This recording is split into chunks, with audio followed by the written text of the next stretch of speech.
नमस्कार दोस्तों, YouTube channel God bless में आपका स्वागत है। इस प्रसंग अर्थात कहानी के माध्यम से हम जीवन का महत्व क्या है जानेंगे। साथियों, वीडियो पसंद आए तो लाइक और हमारे चैनल को सब्सक्राइब जरूर करें। एक बार की बात है, गौतम बुद्ध अपने शिष्यों को जिंदगी से जुड़ी अच्छी बुरी चीजों का ज्ञान दे रहे थे। सभी शिष्य उनकी बातों को बहुत ध्यानपूर्वक सुन रहे थे। बुद्ध जी के उन सभी में एक शिष्य ऐसा था जिसे प्रश्न पूछने की बहुत आदत थी। वो उठकर गौतम बुद्ध के पास गया और उनसे बोला, आप हमें जिंदगी के बारे में जो कुछ सिखा रहे हैं उस सब का क्या फायदा, क्योंकि हम में से बहुत से बच्चों को ये भी नहीं पता कि हमारे जीवन का मूल्य क्या है और ये जीवन हमारे लिए कितना कीमती है। पहले आप हमें ये बताइए कि इस जीवन का मूल्य क्या है। गौतम बुद्ध अपने शिष्य की बात सुनकर अपने कक्ष में गए और एक चमकता हुआ पत्थर का टुकड़ा लेकर आए। वो टुकड़ा उन्होंने अपने शिष्य को दिया और बोले, मैं तुम्हें इस जीवन का मूल्य तब बताऊंगा जब तुम इस पत्थर का सही मूल्य पता करके आओगे, और साथ ही ये ध्यान रखना कि तुम्हें ये पत्थर का टुकड़ा किसी को बेचना नहीं है। गौतम बुद्ध की बात मानकर वह शिष्य बाजार की तरफ चला गया। बाजार में सबसे पहले उसकी नजर एक फल बेचने वाले पर पड़ी और उसने वो पत्थर उस फल वाले को दिखाया और बोला, इस पत्थर के बदले आप मुझे कितने फल दे सकते हो? फल वाला बोला, ये पत्थर कुछ खास तो नहीं है, लेकिन फिर भी इसके बदले मैं तुम्हें 10 केले दे सकता हूं।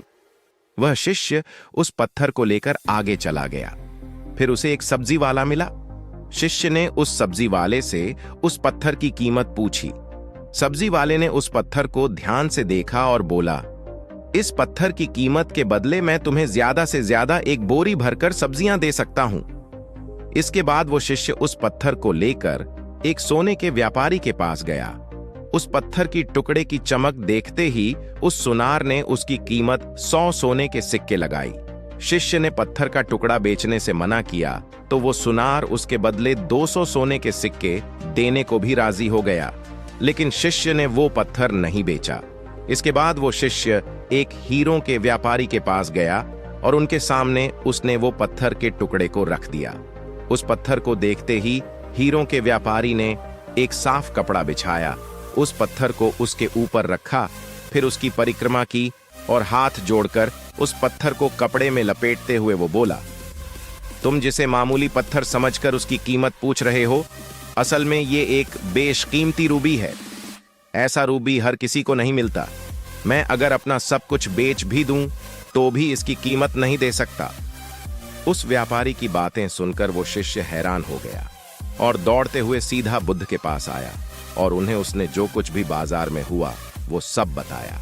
उसकी अचरज भरी बातें सुनकर गौतम बुद्ध बोले, तुम्हारे सवाल का जवाब इस रूबी की कीमत में ही छिपा है। हमारा जीवन भी एक रूबी है। रूबी की तरह ये भी बेशकीमती है, लेकिन हम इस बात को हमेशा नजरअंदाज करते हैं और अपने जीवन का मूल्य नहीं समझते। हम दूसरों को देखकर और उनके जैसा जीवन जीने की कोशिश में अपने जीवन की कीमत को कम कर देते हैं। हम ये सोचते हैं कि हमारी जिंदगी की कीमत वही है जो दूसरे हमें बताते हैं, लेकिन ये बात हमेशा ध्यान रखना कि सामने वाला अपनी हैसियत, बुद्धि और अपनी समझ के हिसाब से तुम्हारी कीमत लगाता है।